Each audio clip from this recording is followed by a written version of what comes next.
Hey guys, welcome to Found Flicks. Westworld's first season ended this week and was an exciting and sophisticated ride. I won't be getting into too much theory this time, but if you want to see more Westworld videos, hit that like button. This time, I'll be looking at a lot of cool Easter eggs and tons of references seen in the show to the original movie. I rewatched the movie after the series, and it's cool how the showrunners paid homage to their source material. Plus, I'll be looking at a few clues that might play into season 2.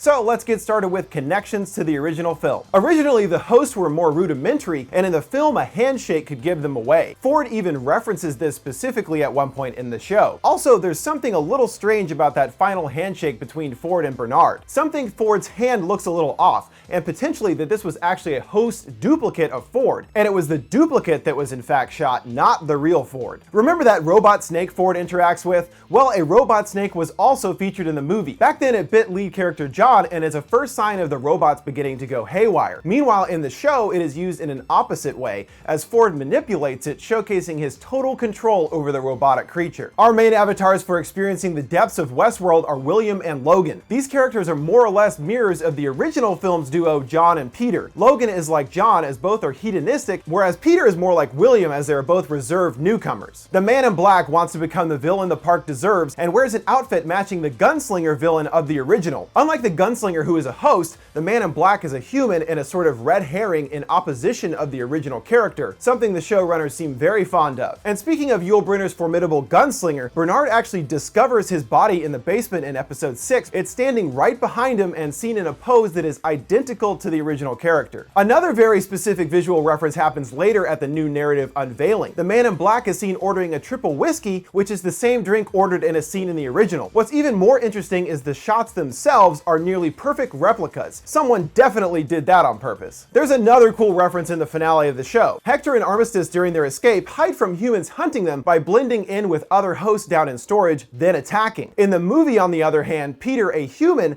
pretends to be a robot to hide when being chased by the gunslinger. So in the show, they hide from humans and hiding from a robot in the film. This is another cool flip on a scene from the original repurposed for the show. Now let's move on to more Easter eggs that popped up throughout season 1 that feature some interesting parallels within the show itself. It's never revealed when exactly the show is taking place, but it's safe to say it's in the future. But thanks to the Westworld website, we know that it takes place in 2052. This is seen on a video clip on the website during the time of Maeve's escape, so we know when this event takes place and can consider this current time. Working backwards, we can then determine that Arnold died probably in 2018, the same year season 2 is supposed to premiere. So we all know that it's new gestures called reveries that cause the host to start questioning their reality. It's interesting because the song Reverie by Debussy is played a few times in the show, most notably during Maeve's freakout in episode 8. And this would possibly have been the first instance of the reveries causing a host to remember previous deleted memories. Ford and Bernard have a quite complicated relationship that has a strong mirroring to Frankenstein. Ford even quotes Frankenstein at one point. Ford is the man who played God, and Bernard is his monster, his creation of life, making a host that can help him to develop his technologies even further, and without the host having knowledge of being a robot. Also, we find out later that Bernard is a host built in homage to Arnold, but there's another layer to that when we see Arnold's full name, Arnold Weber, which it turns out is an anagram of Bernard Lowe. Ford sure loves stuff like that. Ever wonder what the maze toy is exactly? It turns out it's a real game that was first invented around the times of the Wild West called Pigs in Clover. We see that name on the outer packaging when it's first unearthed. Pretty amusing that something that factored so heavily into the season is really just a toy, but the maze is it for me anyway. Speaking of the maze, Dolores sees a church and graveyard in her visions throughout the season, and it's in the graveyard that she finds the maze, but it's actually her grave that she digs up to find the toy, or at least her name is listed on the cross. Pretty creepy and could support a lot of crazy theories about the out of whack time element of the story. This one may seem like a big stretch, but does seem like the kind of things the writers would actually do on purpose. In the finale, Ford is shot in the back of the head by Dolores while delivering a speech to a crowd. This is eerily similar to the way that Abraham Lincoln was assassinated by John Wilkes Booth, which happened in the Ford Theater no less. There's a symmetry in William's story that we see in his encounters with Clementine. When he first gets to the park as a young man, he gets shot by a host with a dud while attempting to save Clem. Then 30 or so years later, when the host's new narrative begins and they are able to harm humans, it is Clementine that shoots William in the arm, wounding him for real this time, and giving him a literal shot in the arm, the exact thing he's been wanting,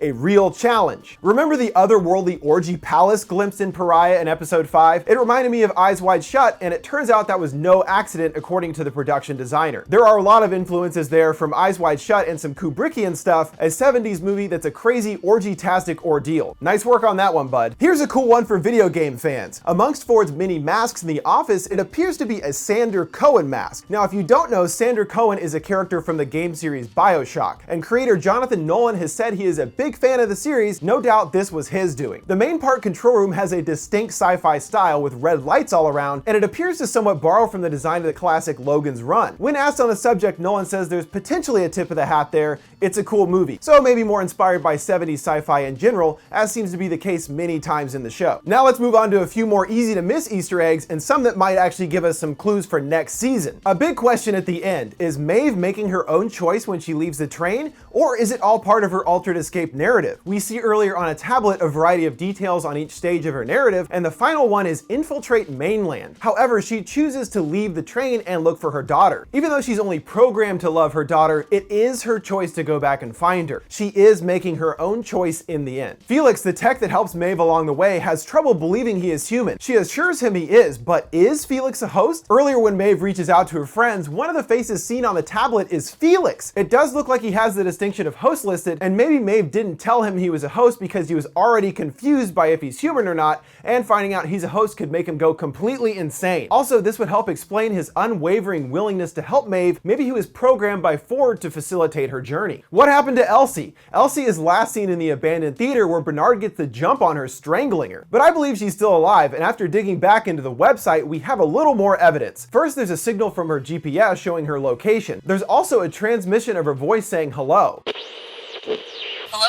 Now, of course, this isn't complete proof, but I think until we see a body, she has a good chance of returning next season. I'm sure many of us fell in love with a snake-tatted badass Armistice. She gets her arm caught in a door and left behind, but we see her return in a quick scene after the finale's credits. She is able to pull her arm off to escape and will no doubt return next season. Hopefully with a new machine gun arm. That'd be pretty sweet. It's also funny because Armistice means peace or to lay down one's arms, which is literally what she does here, removing her arm to get free. Dolores' original papa, Peter Abernathy, ended up being a lot more important thanks to Sizemore uploading all the park's data into his brain. The plan was to get him on the train and back to Delos, but I don't think it happened. Sizemore heads down into the basement, most likely to retrieve Peter, but Peter, along with all the other slumbering hosts, are gone. So I think Peter is back in the park, still with a noggin full of secrets. I think he'll be a bigger factor next season, and ties into potentially paying off on his threats to his human masters earlier in the show, referencing King Lear. I shall have such revenges on you.